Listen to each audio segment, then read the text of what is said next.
यह भारत का वो कुंड है जहां भगवान परशुराम ने अपनी मां की हत्या करने के बाद अपने हाथ से चिपकी हुई कुल्हाड़ी से मुक्ति पाई थी।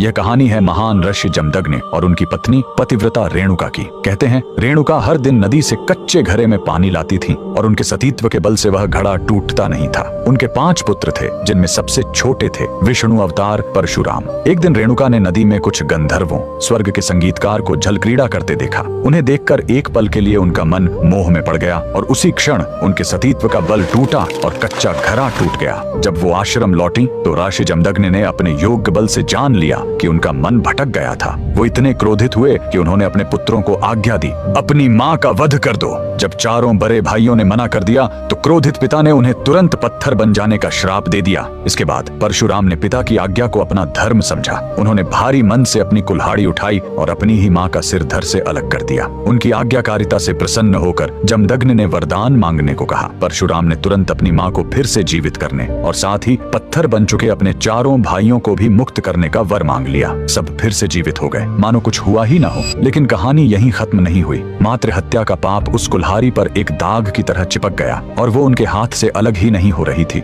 उस पाप से मुक्ति पाने के लिए वह दर दर भटकते रहे, लेकिन कोई भी तीर्थ उस कुल्हाड़ी को छुड़ा नहीं सका। अंत में वह पहुंचे पूर्वी हिमालय की लोहित नदी के किनारे और जैसे ही उन्होंने इस कुंड के जल को छुआ, चमत्कार हुआ। कुल्हाड़ी अपने आप उनके हाथ से छूट गई। यही पवित्र स्थान आज अरुणाचल प्रदेश में परशुराम कुंड के नाम से जाना जाता है। आज भी हर साल मकर संक्रांति पर हजारों श्रद्धालु यहाँ इस विश्वास के साथ डुबकी लगाने आते हैं कि यह कुंड उनके सारे पापों को धो डालता है, ठीक वैसे ही जैसे इसने स्वयं भगवान परशुराम को पाप मुक्त किया था। भगवान परशुराम को दिल से मानने वाले सभी भक्त कमेंट्स में जय परशुराम जरूर लिखें।